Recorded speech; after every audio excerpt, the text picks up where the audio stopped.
నమస్తే అన్న, అందరికీ నమస్కారం.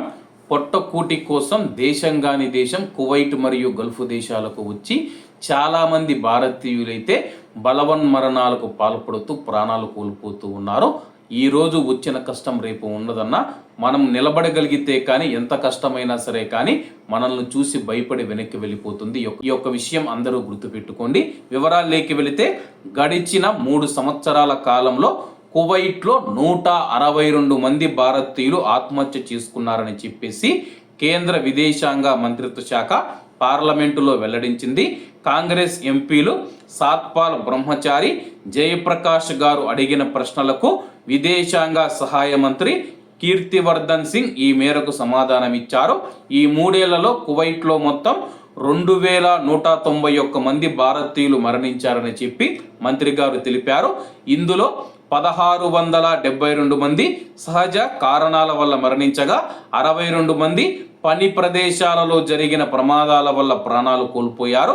మరో 10 మంది దారుణ హత్యకు గురయ్యారని, 285 మంది ఇతర విభిన్న కారణాల వల్ల మరణించారని ఆయన వివరించారు.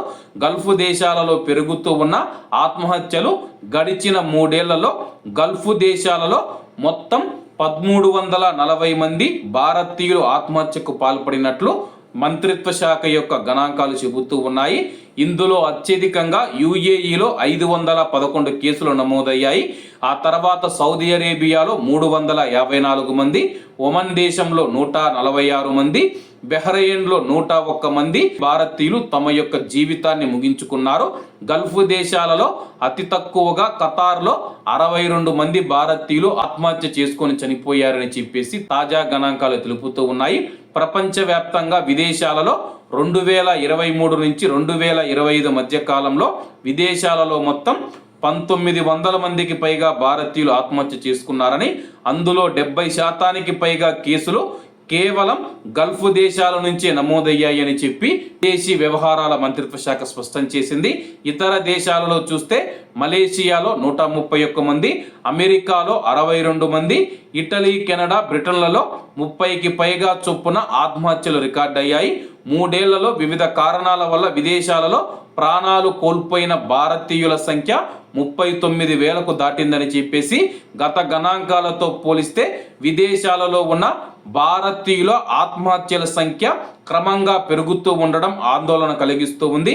2014 నుంచి 2022 వరకు 8 ఏళ్ల కాలంలో విదేశాలలో 4500 మంది భారతీయులు ఆత్మహత్య చేసుకున్నట్లు 2022లో విదేశాంగ శాఖ విడుదల చేసిన నివేదిక పేర్కొంది. కువైట్ కావచ్చు, గల్ఫ్ దేశాలు కావచ్చు, ప్రపంచంలో ఉన్న మన భారతీయులు ఎవరైతే ఉన్నారో దయచేసి ఎవరు ఇటువంటి పనులు చేయొద్దండి.